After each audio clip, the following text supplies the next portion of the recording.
Good morning, everybody. It is the time of the day, that time of the week where we check in on the Burning Platform, our opportunity to get into all the big stories. And this is a story that's been going on. Pumi's holding up the book. It's a story that's been going on in South African popular culture. And I think people have been obsessed with it for various reasons. But no doubt anybody who was already knows that there's a book out, and very, very smart footwork by the guys at GroundUp. And we're going to meet them in just a second. In particular, the two authors of the Thabo Bester story, which they launched in Johannesburg last night, and they are on our show this morning. I'm delighted to have them in the studio this morning. Let me just remind you, the Thabo Bester story, the Facebook rapist, the celebrity doctor, and the escape from cell 35. It is the quintessential crime story in South Africa. We've got murder, we've got rape, we've got cons, a love affair, glitzy events in Joburg, politicians and celebrities, all the stuff you could possibly want here. And the two journalists are in the studio with us this morning. Let's welcome them to the show this morning. Marecia, Damons, how are you? Hang on, let me switch on your mic. There we go. Start again. I'm doing really well. Thank you so much for having us. Good. I'm so pleased we could have you, and I'm so pleased that we didn't have to cancel your appearance this morning because of power. How did the launch go last night? It went quite well. Some of the questions we were asked, I think, really made us think a bit more in terms of what sort of impact we wanted the book to have. And it was just interesting to see that the attendees were not too focused on the sensational element of the story as a whole. Well, it's a sensational story, so we may be disappointing to you this morning on that front. And I also want to welcome Daniel Steyn. It's very nice to have you here too, and congratulations on the book to you as well. Thank you. Good to be here. Yeah. All right. So, how did it go for you last night? Were you disappointed by the people, or happy that they asked sensible questions? No, I really enjoyed it. It was also good having some people we didn't know, people who had read the book, people who were buying the book to read, and that was great. Hearing why they're interested in the story. And the story only broke a little while ago, and you guys have been on the move ever since. I mean, you must have been in court, you must have been reading every day. I mean, Pumi and I have tried to keep up with it since it started, and I don't know if we've even done a good job of that. So I'm very impressed with what you've done. I am sending this book right after this show to my aunt who's in Washington, who is obsessed with this story. Because she's in Washington and she's so many hours behind us, she and I have to have like a little catch up at the beginning of every day because the court case is now starting, but also because this is mind-blowing how unbelievable all of the components of this story have been. So I do think, first, you have to take us back to the beginning of why you were interested in the story to begin with. And why South Africa? And that newsroom session, that diary session that said, we're going to follow the story. So it started in October last year when my editor, Nathan Geffen, just pulled me aside and he said that he had the story that he wanted me to cover, but it was very bizarre and the details of it were completely confidential. And we actually ended up having to meet in a separate office because the details were confidential. And we got there and he told me that he received a tip-off from Justice Cameron telling him that the investigations into the Facebook rapist's death had been taking quite long. But when I got into the office, he first asked me if I remembered the Facebook rapist, and I told him no, because in Bester's heydays of his crimes, I mean, I was... You were young! I go on. I was young. The mics have gone off. I can't hear. What's happening? They're not working? Hang on a second. No, just keep talking. Keep talking? Yeah, I was... No, you're fine. Okay. I was still quite young in the heydays of Bester's crimes. I mean, I was in primary school and then starting out in high school, so I was definitely not following the news. And Nathan just gave me a bit of a rundown saying that he was called the Facebook rapist because he used Facebook to lure these aspiring models, and they would agree to meet up, and when they met up, he would rob them, he would rape them, sometimes he would stab them, and he murdered at least one of his victims. And earlier that year, which would have been in May last year, a fire had broken out in his cell and he died. And I remember sitting there thinking, okay, well, He died. he died. What is the story here? And Nathan just said that there were rumors that Bester had escaped and that he was helped by a prison official who was nicknamed Snowy. And my eyes just went so much wider. And I think as soon as Nathan saw that, he immediately shut it down and said, look, we need to focus on the facts. These are just rumors, okay? So my first point of call was just to get an update on where things were standing with the investigation. Had they identified the body yet? So we were not investigating Bester's escape, but just that the investigations into his supposed death at the time was just really, really dragging. So I wasn't even that interested in the story at the time, just because it seemed so mundane. And it was about a rapist and murderer who was burnt to We're death. talking about boards. So coincidentally, it's a board member that brought the story to you. So how did you get in? Right. So I think the thinking behind Marecia's early inquiries was that just by asking questions. So, Justice Edwin Cameron is a board member of GroundUp and has a friendship with our editor. So he told Nathan about these rumors, and that's what prompted us to start asking questions. And the thinking was that by asking questions and writing an article saying that there are questions, we would be pressuring the government to be transparent. And they stopped responding to media inquiries about this. In January, Justice Cameron then leaked Marecia and Nathan the judge's report. Two judges had gone to the prison, interviewed people, and the rumors then again surfaced. And in that, we found out that the body was dead before the fire broke out. So that was the first time that we realized that this body did not die from the fire in the cell, right? So whatever Justice Cameron had told Nathan off the record was not available to us to publish, and Nathan also guarded then what information he gave to us. And then throughout, so by February this year, we realized that it's going to be our job to break the story. The government's not going to pick up on the signal we're trying to send, which is come clean. And when we realized that, then we had several leads. A prison warden had reached out to us from Marecia's early articles. Dr. Magudumana's brother had contacted us. It took us a while before we believed that he was actually her brother.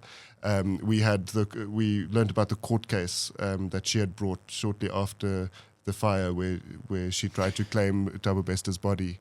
And so all of that information led to 5 or 6 weeks of very intensive investigation.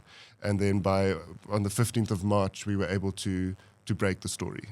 So let's just go back to where these two characters entered the national conversation, because it staggers me, even to this day, that we didn't know much about this. I mean, I'm now subsequent to that met people who said, "Oh, Dr. Nandipa is wonderful. I met her a couple of times, and she's superb, and I can't believe she's embroiled in this saga." And we didn't know who Thabo Bester was before. We didn't even know why he was in jail. And then we discover afterwards he's like this criminal mastermind. There have been all kinds of suspicious things happening long before with these two. How do people? Is South Africa such a Wild West scenario that you could just do these crazy things and most of the time fly under the radar? Not disturbing. I think one of the things that aided Thabo Bester to fly under the radar is the fact that he technically didn't exist on the system because he didn't have an ID number, which I find quite odd, seeing that he was behind bars for more than a decade, and surely someone should have flagged that this man doesn't have an identity. But I think the culture that we have of sort of placing celebrities and people with wealth on a pedestal might have actually added to how Bester and Magudumana were able to get away with so much for so long, because she, seems like this respectable character. I mean, she was a wife, a mother. She had her own aesthetics practice. She has this rags to riches type of story. So I think a lot of people could identify with that. And she was also very vocal for gender-based violence, women abuse, and people looked up to her as this figure. And I mean, to a certain extent, she was some sort of an influencer, if I could call her that. I mean, social media. She definitely had a social media presence that allowed her in the beauty segment. But then an interesting kind of fate or luck also played a big role in kind of getting this story, because GroundUp does a lot of really interesting articles, really interesting stories that are outside of the spectrum of what a lot of the proper media investigative houses, journalism. yeah, a lot of what the media houses are doing. But this kind of catapulted you because of this one really insignificant, it seemed at the time, again, Facebook post. Yeah, so GroundUp is a non-profit organization, and it's about 10 or 11 years old. And yeah, our bread and butter is stories about service delivery. Basically, we look at the rights enshrined in the Constitution and then write stories about what those rights look like in South Africa and where people are not able to access those rights. So that's kind of the broad mandate of GroundUp. We don't go chasing celebrity stories, right? And it's because of that mandate, and I think because we've grown a team over the past 10 years. I'm a new member of GroundUp. Marecia's been around for what, 2 years? Yeah, about 2 years. But we've built a bit of a reputation. During COVID, for example, we built quite a reputation of doing kind of reliable reporting on COVID. And obviously Justice Cameron felt that we were a trusted organization to then take this information to. And so this would be, in-depth investigation isn't necessarily our mandate. Like Amabungane, for example, that does a lot of forensic investigation. Although we think all journalism is investigative to some degree. So what interested our editors and kind of informed how we report the story was, where did the system fail? Where did the investigations fail, take long? Why is it taking so long? And also questions about privatization of prisons. What our prisons look like. Because these are things that are going on at the same time that no one's really paying attention to. Yeah. So government's role in all of this, because that's what I find kind of perplexing, is that on one hand, they seem very laissez-faire about everything. Oh, well, the prisons are what the prisons are. What do you want us to do about it? These are bad people who get put in these horrible places, and life just gets more horrible for them. For society as a whole, everything's a disaster. But then there's also this part of like, well, we're in charge here and we know what's going on and we actually can get to the bottom of this. And clearly they couldn't. I remember those hearings where Glynis Breitenbach, among others, was asking some very, very tough and uncomfortable questions. Yeah. Suddenly we're shown the really ugly face of prisons, which is that it's a money-making scheme and that there are huge interests, and I mean nefarious interests, when it comes to how prisons are run and who's actually in charge there and who's been giving tenders and how this doesn't improve society or the lives of prisoners or the safety and security of people within those prisons, the wardens, the whole infrastructure, the hierarchy, the service providers. And then these people come out on the other side much worse than they went in. I think with G4A specifically, if we look at the history of private prisons in the country. So in the late 90s, there was this shortage of prisons in South Africa, and government felt that the solution was to build more prisons. And they entered into this agreement with Bloemfontein Correctional Contracts in 2000 to build a maximum security prison in Bloemfontein. And there were multiple shareholders, of which G4S was one of them. There were also 3 BEE companies that were also shareholders. And one of these companies was a community trust that was mandated to start projects that were supposed to uplift the Bloemfontein community. I'm not sure how far they came with that. Yeah. Unbelievable. Exactly. There was one budget presented to Parliament in 2004 of how they're going to use the profits, their share of the profits to do education projects, health projects, business development. And since then, there's been no oversight. And in fact, 2 of these BEE companies have the same director, who's a former mayor of Mangaung. And his brother is the director of one of the companies, who's a former board member of Bidvest. So you've got this conflict of interest, the business interest in this purely private prison. And then there's only 2 private prisons in South Africa. The rest are government run. But even in the government run prisons, you obviously have tenders. Yeah. And there are people twisted and crooked. Yeah, there are people like the Integricon Security Solutions, whose CCTV operators currently facing charges, who have contracts in public prisons, SA Fence and Gate, where there's big corruption and links to dodgy characters. Like So Thabo Bester and Dr. What I can never Magudumana. what Jesus, I can't even say it this morning. I could say it earlier, but now You can say just Dr. Nandi. Nandipa. Thank you very much. Especially because she is married to Makudumane Yes. is her Yeah, married shame. name, I mean, he doesn't and have she's anything to do married with it. to Yeah. Well, somebody we don't she think went so. to medical school with. So there are actually two Dr. Makudumanas, and so Dr. Nandipa will suffice. Dr. Nandi. Anyway, these two aside, you've uncovered all this other extra information, which has led to people suddenly questioning stuff that they thought was outside of this story. And we kind of put prisoners away and we forget about them.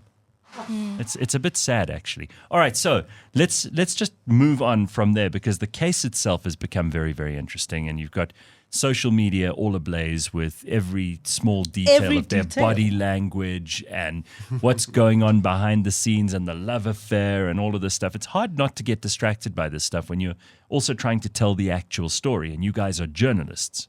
So where do you draw the line there, and how do you not get pulled into the clickbait stuff that so many other news outlets seem to be reporting on? I think, firstly, our main focus with the court reporting was to just report on the facts and just some of the updates. But of course, we can't completely ignore the sensational elements of the story. More specifically, when we would cover court cases, the accused don't show up, dressed to the nines. And in this instance here, we have Dr. Nandipa showing up with her edges laid and a new hairstyle, and her nails were done. And you wonder how that happens when you're in custody. and Bester showing up in what appears to be expensive attire. So we did have some discussions at GroundUp about, do we include these elements or do we solely focus on the court case? And at times we would at most add a sentence about what they were wearing, but we never wanted that to be the sole focus of our court reporting.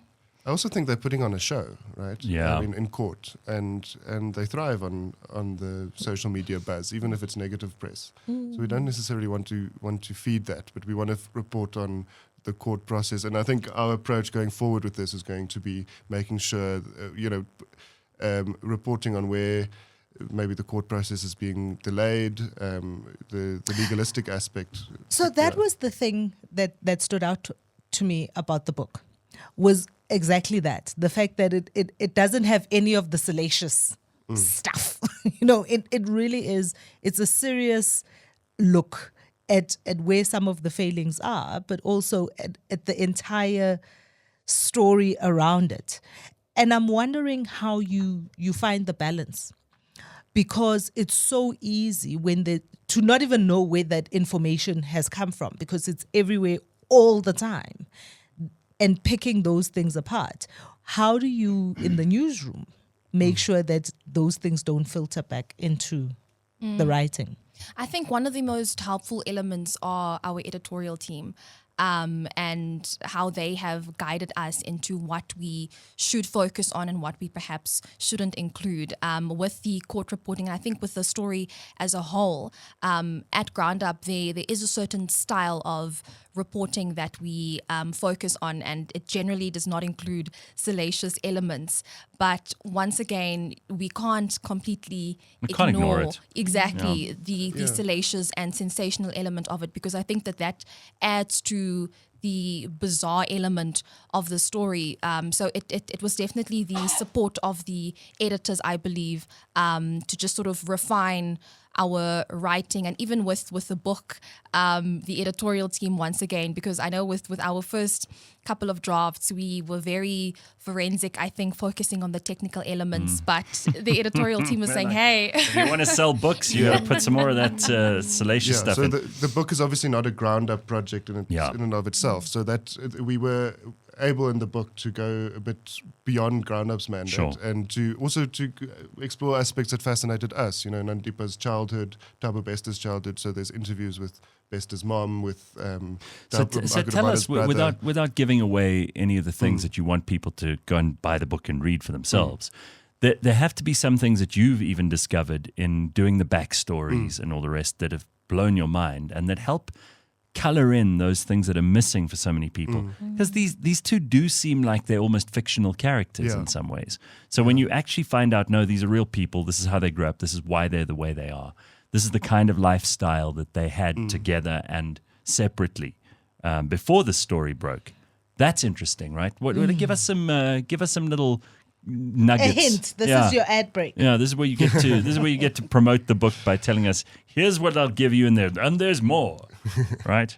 Yeah. So with Thabo Bester's childhood, we look into basically the picture that it paints is from how from a very early age he was involved in crime and scamming people, and how this has been a key part of his personality since he was like 4 years old, at least. Wow. And we go into his crimes. Marecia did a great interview with one of his scam victims before he went to prison. And I think what we also do is, because there's so many myths around Thabo Bester and rumors, and some news reports even from 2010, 2011 get some stories wrong, that what we try to do is to verify as much as possible and to point out where we can't verify.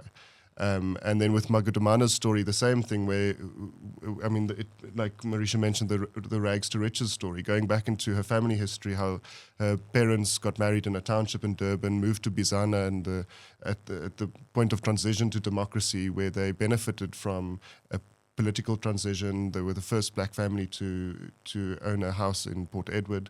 And the racism they experienced at school, and how Magudumana had to overcome all odds to become the celebrated doctor that she became. And I think that also goes to the tragic story of Magudumana, the rise and fall of Nandi. Yeah, people love and this. her father being like and then being involved. Yeah. All right, and then there's obviously also the story of the guy who was the body, the guy who was sacrificed here so that it could look like Thabo Bester had escaped prison. And his poor family who've been looking for him for years, and then eventually found out that he was this stand-in. I mean, it's a terrible, sad story. It also shows you how some people's lives are just completely without value in our system. Absolutely. I think that was possibly the most tragic element of the story for Daniel and myself, because we were not there when Bester was this headlining convict in 2011. So the most recent element of his crimes would be what ended up happening to Katlego Bereng. His family described him as this loving, kind individual. He was unemployed at the time, but he was there for his children. And we know that South Africa is a rather fatherless society. And here you have a young man in his 30s who went out of his way to be there for his two kids. He was a great father. And just thinking of the conflicting stories that the family had received about what actually happened to him and how he ended up dying. I mean, there were multiple versions of him collapsing in the street and hitting his head, and another one saying that he died along the way to the hospital. Another version was that he died at the hospital. But it's so unfortunate that someone of Katlego's nature and character would end up being used as the decoy body in a maximum security prison. And also what happens to a poor black man who collapses in town, is taken by ambulance to the hospital where he dies, and how his body is then treated. Right, he sits among hundreds of bodies in a morgue. Unidentified. And even though he was declared missing by his family a year prior, well, not a year prior, but a year prior to us now finding out who he was, then being handed over to the next person who comes and says that it's his body. And that cuts to, and then how Magudumana and Bester were able to exploit that system, which cuts to the core of kind of class problems in South Africa. But also, it's just amazing that you can get a body into a prison, fake this person's death, create a fire, and there's just such surface investigation in inverted commas, which is clearly a cover-up. You need insiders. Yeah. All of this is just so corrupt. But there is also an element of the story around the life that Dr. Nandipa and Thabo then lived when he got out of prison. You know, with the high-end lifestyle that they were living, the house in Hyde Park. These people who worked for them. The people around them. Listen, the people who work for them and the one who ends up dead in the backyard. In the backyard. Yeah. Do you just color in some of that part of the story and in your coverage and your reporting, how that part also ties into the story? I think if we go back to that now notorious Woolworths photo, I think that firstly just speaks to how Bester had believed that he had gotten away with this escape, because one would think that after escaping prison or faking your death, you'd maybe want to keep a low profile. But a mere month after his supposed death, there he was, out in the open. Even looking at the scam property company that they were running, Aram, seeing that the focus of that property company was for it to be these high-end properties aimed at, once again, the upper class of society, and how they try to portray this image of wealth. I think that also just speaks to the culture of how society views wealth, and that seems to be something that you need to attain by all means necessary. It's prevalent everywhere, not just in prisons and in criminals. I mean, you see people doing this, supposedly legitimate business people in South Africa who are using conspicuous consumption and spending to give themselves a sense of value. It's very, very sad. It's actually a terrible indictment on our society. The part of this entire story that still kind of boggles my mind is the translation of all the on paper scam to actual physical cash in bags on a plane in a foreign country. That also for me is a little bit of part of an uncovering of the murky world that the South African underbelly has, right? Because how they get to, no matter how much of a social media influencer you are, the lifestyle does not correspond to the amount of money that were being spent, or even the money that they had physically in cash on them when they were arrested. How does that happen? How do they translate that into cash money, really? Yeah. Well, we know that Thabo Bester had an ability to present as someone that he's not. There's reports that before he went to prison, he chartered a plane, giving a fake proof of payment, and then still being able to get on the plane with his guests. So I think there's a big level of pretense and being able to present as bigger than he is and richer than he is. And so I think maybe, that would be a lot of it, is kind of creating the facade of wealth where there isn't real wealth. And also being an erratic spender. So he runs these scams, he comes into a lot of money, cash money from selling tickets to a fake event, or, the Aram properties, those were millions of rands, and there's fraud charges against Magudumana's companies now up to 50 million rands worth of people who paid deposits for houses to be built, luxury houses to be built in Joburg, and they believed the company because it was Magudumana. How would you not believe this wonderful, doctor and successful businesswoman? So that meant a lot of money came in. Those houses were never built. So it's not running a real business. We know running a business means money comes in, and you can't just spend all the money on a Porsche, right? Or on going to. Yeah. And I actually think that there's less money involved than we think. Thabo Bester likes spreading rumors that he's a billionaire, which is completely false. And that list that he gave the magistrate's court of all the Philippe watches and the cash, I think that's absolute nonsense. If I can, you guys have won the 2023 Nat Nakasa Award for Media Integrity for your work on this particular story, but there are other stories that you've cracked in recent months, and one of the ones that, Daniel, I'd like to talk to you about is where political parties get their money.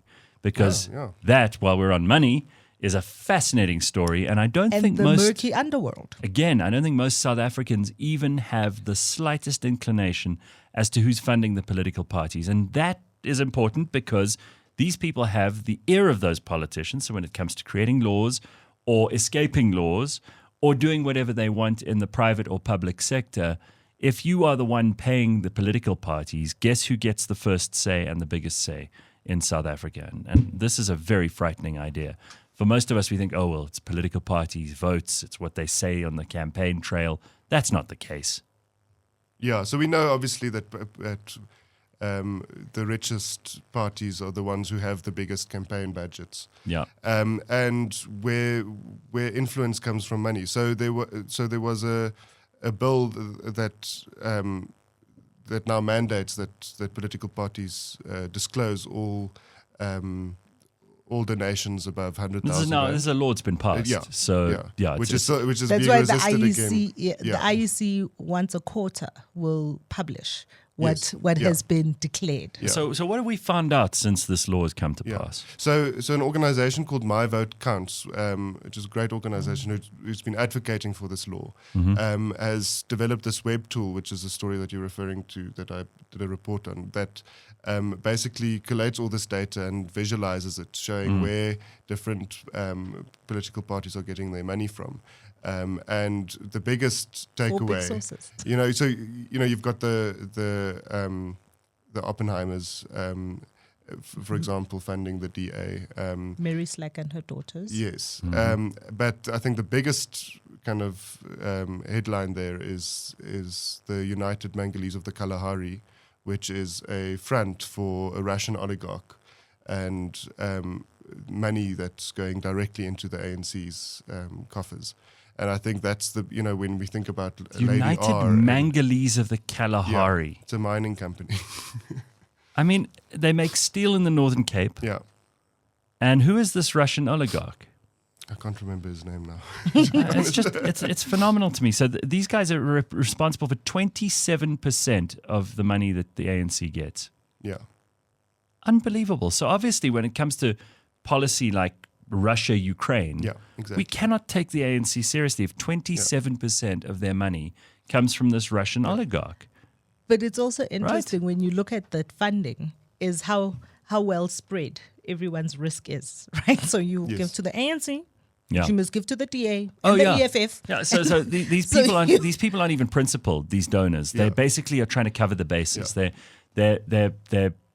spreading their bets, so to speak. Patrice Motsepe is a big funder. Minerals, I mean, I'm just looking at donation flows by donor groups on the site here. Yeah, there's some very interesting people here. The Oppenheimer family, Martin Moschel. We've got Patrice Motsepe. Other is a large category, but then there's also this United Mangalies, the Kalahari. And the ANC gets the lion's share, followed by the DA. And then Action SA has quite a large piece of the pie. I see. Yeah. That's grown considerably. But the EFF don't seem to come up as a big recipient of donations. Is there a reason for that, or are we missing something? That I can't comment on. So, we just had such a short first hour, but one of the things that I had wanted to talk about was conspiracy theories, right? Which a lot of the stuff, when you start reading GroundUp, and I've been reading GroundUp articles for a very long time, they sound like conspiracies. When you first start reading the articles, it's like, no ways. That's the first, right? Sounds like conspiracies.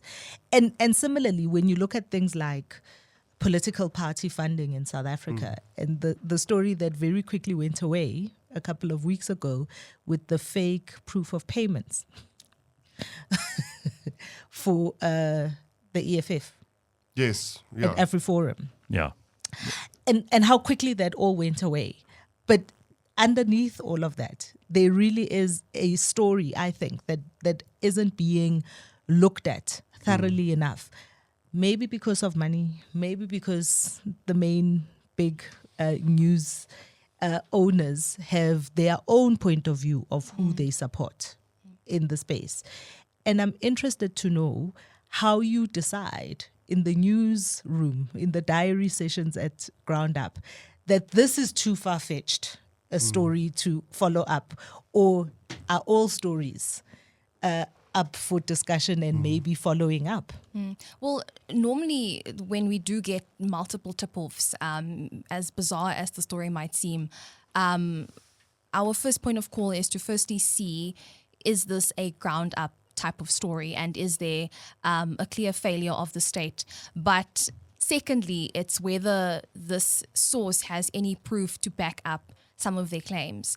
And it is mainly the editors who do have the final say as to whether we follow through on a story or not. And when we do follow through on it, we do try to maintain the integrity of the story and to not focus on elements that may very well be untrue. Articles also go through a very rigorous fact-checking process, either by our fellow colleagues or even by our editors, just to make sure that when the article is published, that this is a factually correct article. But I think that if we look at it from a broader issue, the media does tend to constantly be chasing the next headlining story. So if a story is hot and happening this week, then that is the focus for this week. And next week there might be something else. Then the media chases that story, and suddenly the initial story gets forgotten. Stories. And of course, people also question the media, and rightly so, because they go, well, why are you guys interested in this story but not in others? You know, and who's funding the media? Which is an interesting question too, because that can very much drive in which direction conversations go. Pumi is interested in what happens in the newsroom, but people won't talk about the fact that Open Society, for example, is involved in so many of our media publications here, and that they drive an agenda. So we have a small, I don't think this year we were funded by Open Society, but we have historically been funded by Open Society to a small part of our budget. So at GroundUp, there's a clear line of separation between our donors and... So they don't tell you what to And do? the editorial. And our editors are, I mean, Nathan is principled to a point of irritation for me sometimes. You know, so if we realize that a donor wants to push a certain agenda, we cut ties with them immediately. And we disclose all our donors on our board and on our website. And I think that's the point, is transparency. That's what breeds conspiracy theory, is a lack of transparency, and the fact that things happen behind closed doors and are not disclosed. And we see that with the Thabo Bester story, because there was so much kept secret. It's kept secret. Well, that no, I breeds mean, conspiracy theories. It's very difficult to debunk. I think later on. it's great that you acknowledge that, but the Open Society is probably one of the biggest donors, about 800,000 according to figures from December 2022. And I didn't bring you here to like nail you on this, because they're funding lots of other people too. Yeah, it's 10% of our budget. Yeah. But it's important to know this stuff, because otherwise people go, oh, well, you guys are also just pushing a narrative. And I don't mean in terms of the Thabo Bester story, which clearly is something that people are interested in. But when it comes to, you know, political party funding, they'll also scream and kick and complain. Why are GroundUp going after us and our donors? And the donors themselves will say, why are you guys making a big issue out of us funding political parties? Someone has to, and at least we're spending our money in a good way. It's difficult to figure out this stuff. All right, so another question, and this is more about Nisfas and Bladen Zimande, because you've been doing a lot of work on this, Marecia. And I know you're already sighing and rolling your eyes. What is going on with higher education in this country? Because it seems to me like even this whole situation at the moment with UNISA being put under administration, and then they're fighting Bladen Zimande because they don't want to be put under administration. The losers at the end of this are the students, clearly. And it just seems that there's no one representing them. It's all about university administration, the Department of Higher Education, power struggles. The students are not even a factor in any of this, are they?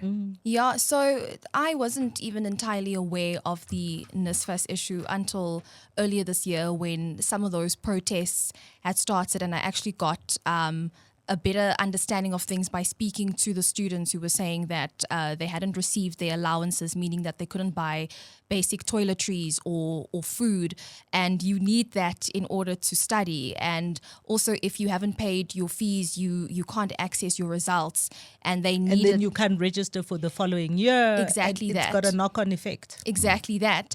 And all of these issues seem to have started when NSFAS, for some reason, introduced these direct pay companies, because usually the agreement was just between universities, NSFAS, and then the students, and of course their respective banks. But suddenly there were these direct pay companies that were brought into the picture, and students had to be given a separate card through which they would be making those transactions and receiving their allowances. But there were constant delays, and when there were delays with the direct pay companies, that meant that students' fees were not being paid on time, and then these. Plus, it obviously means someone's taking a cut somewhere along the way if you have to issue new cards for this. The suspended CEO.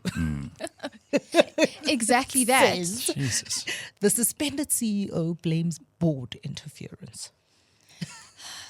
There's just so much happening there. And I think even when they eventually suspended him, that did bring into question what exactly was happening at NSFAS. And now there are reports of them paying so much money to these ghost students, and NSFAS still coming out and denying that. But at the end of the day, it is the students who are suffering. And even sitting through those parliamentary briefings, there just seemed to be no sort of accountability from NSFAS's side. I mean, the Portfolio Committee for Higher Education was asking them some really tough questions, asking them to complete these investigations and come back saying, okay, this and this and this is what we're going to implement to ensure that this does not happen.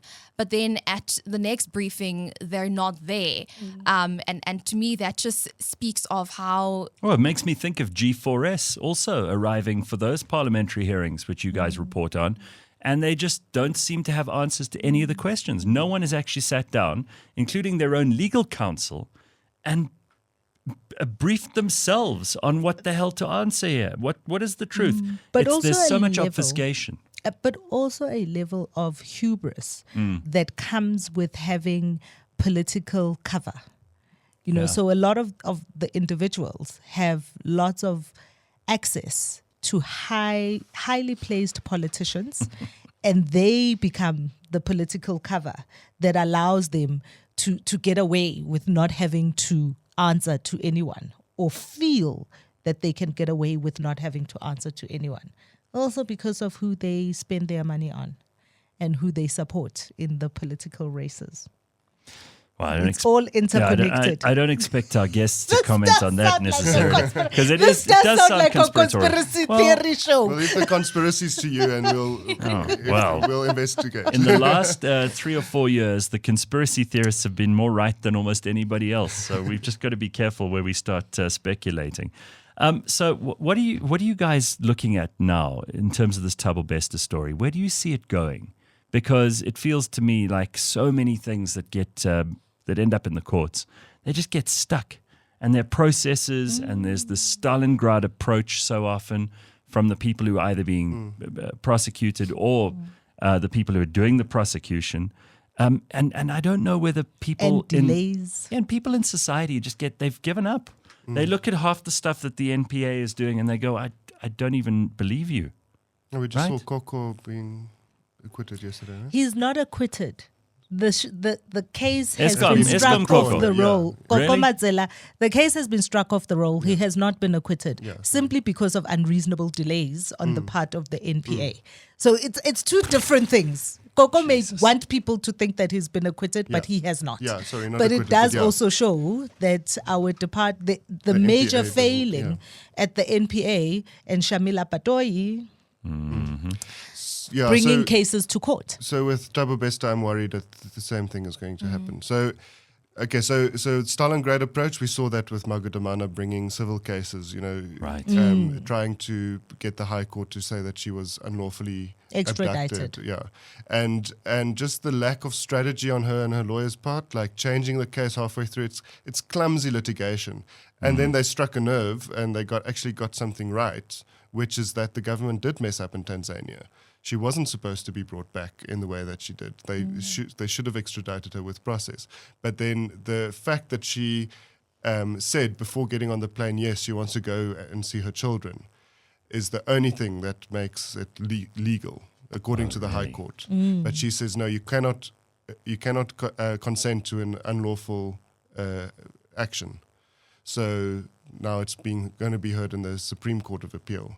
So we'll see how that turns out, and that might actually turn out in her favor. And then she tried to apply for bail, and that failed, and then she went to the High Court and it failed again. Because she's a flight risk. Because she's a flight risk, and that's the bottom line, yeah.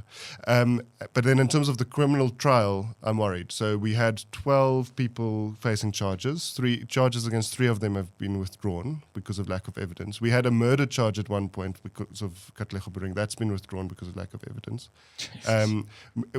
My theory is, how it looks so far at this point is that Katlego wasn't murdered specifically for the escape.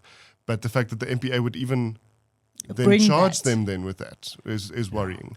And then you see like Ham-handed stuff. yeah, and you see throughout the court, the kind of initial bail hearings and so on, the police has been giving evidence, and then you see evidence changing. You see numbers of how much so and so was bribed changing from hearing to hearing, and that doesn't bode well for the how thorough the police's investigation has been. And we know that it hasn't. I mean, they only really skrik wakker when after our reports, and then started exhuming the coffins of the fake bodies that were buried and so on. You know, really doing the basic investigative stuff.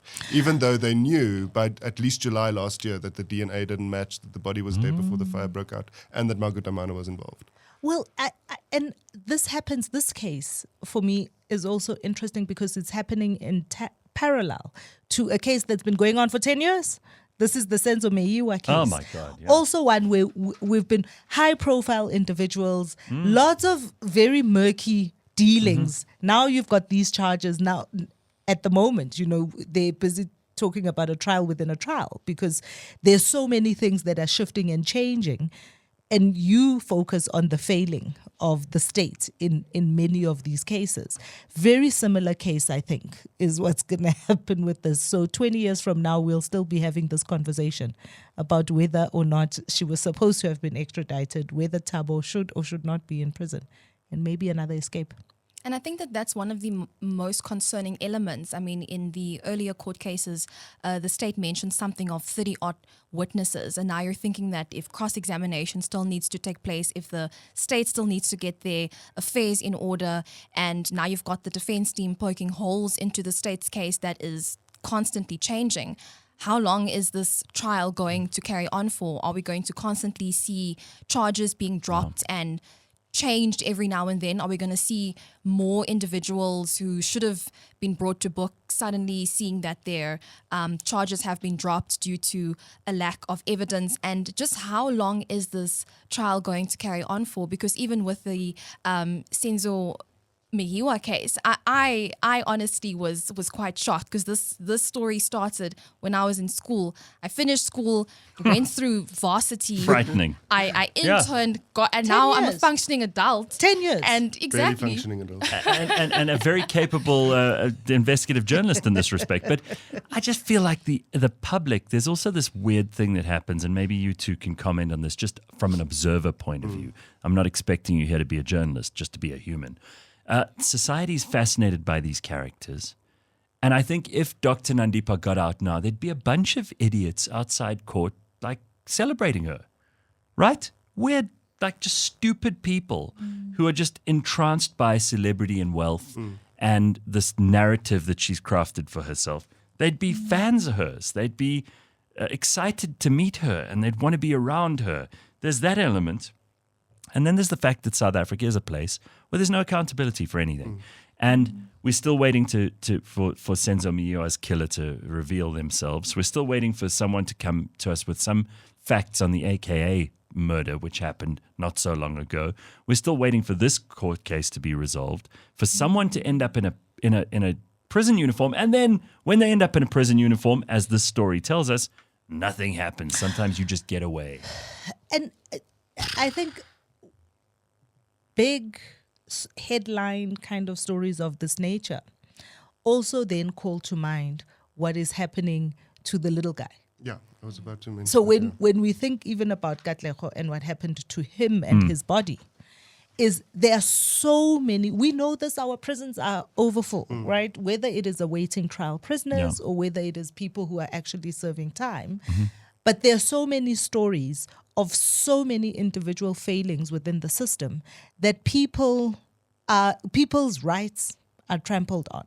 And how do you think the public is feeling about all of this now? Because you guys have to report it.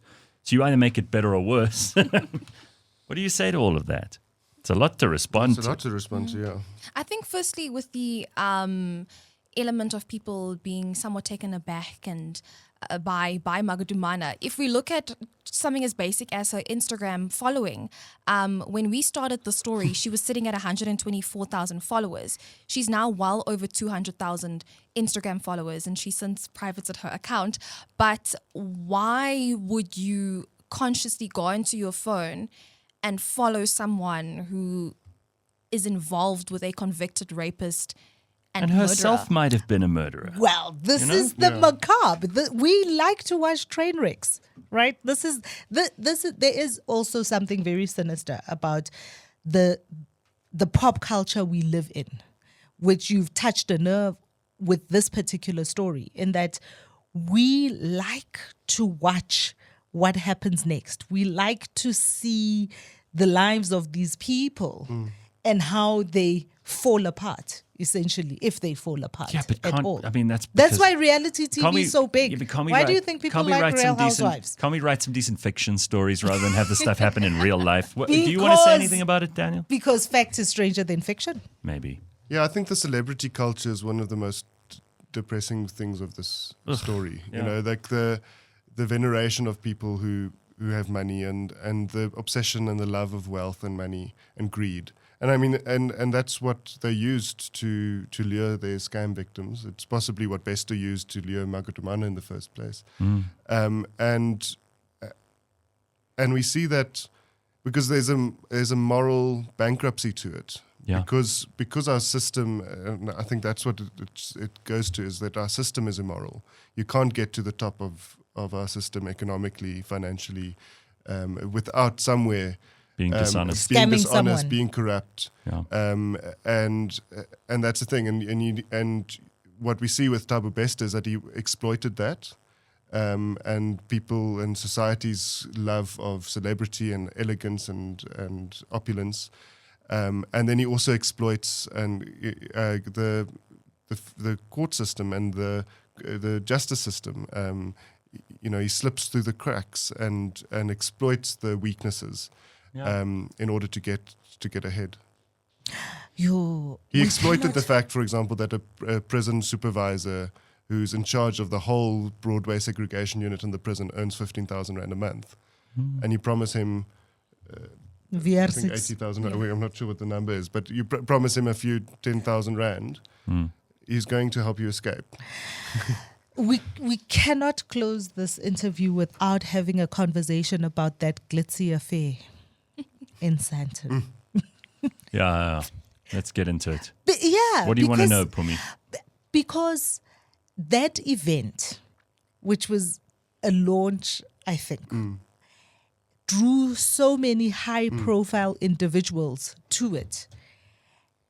And then that very bizarre moment of a crossing over to New York, which ended up being Thabo Bester's cell. How do you reconcile? So in your investigation, how do you reconcile how all of those individuals were duped into being part of this thing? Yeah. And that goes to the celebrity culture that we just spoke about. And Yeah. I think that was one of the most fun parts of our investigation. Yes. Because that was one of the stories, in those 5-6 weeks from February that we were following up on, because a former employee had sent us pictures of this event.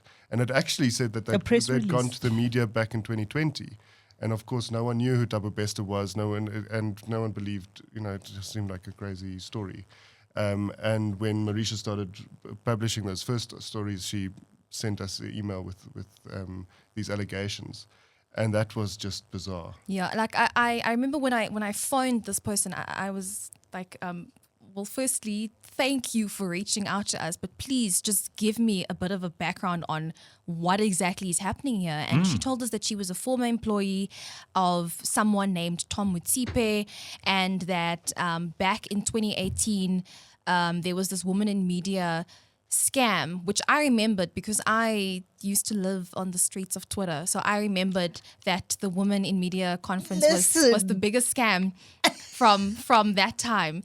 And she said that had the journalists extended themselves a bit further, they would have realized that Tom Mutsipe was actually Thabo Bester. And she told me that she had pictures and videos of this chairman's dinner event where all of these high-profile celebrities and distinguished guests, politicians, people in the media industry were invited to, and that Bester had actually video conferenced from New York, but he was actually in prison. listening to that on the phone, I thought there's absolutely no way until I saw the pictures and the video.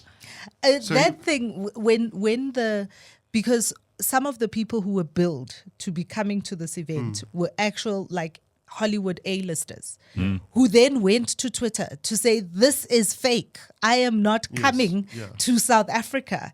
I remember that kind of coming out and thinking, this is crazy. And I saw the invites. I don't get on those lists, unfortunately. Thank God.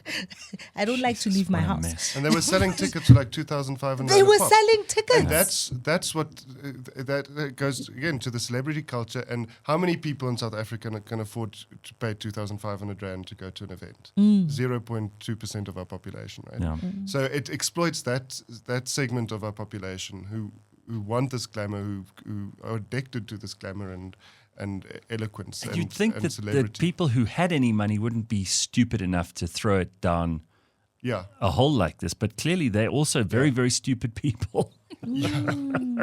Falling for nonsense. Yeah. Guys, good luck with the book. I think it's going to be a terrific bestseller in this country, mostly because you're covering so many interesting things in here. Now, the quite movie apart from rights. the actual story. Yeah, the movie, Netflix special on the way, and all that kind of stuff. I think you're lining yourselves up as consultants for that, no matter what. So what a pleasure to have you both here, and thank you for coming to see us this morning. I'm sorry about the power delays and all the rest of it, but we got it on the go. Marecia Damons and Daniel Steyn, thank you so much for being on the show. And the book is called The Thabo Bester Story. You don't want to miss it. The Rapist, the Celebrity Doctor, and the Escape from Cell 35. What a story. Thank you, Pums. Intense. We'll see you tomorrow at 6 a.m. Cheers, everybody. Bye-bye.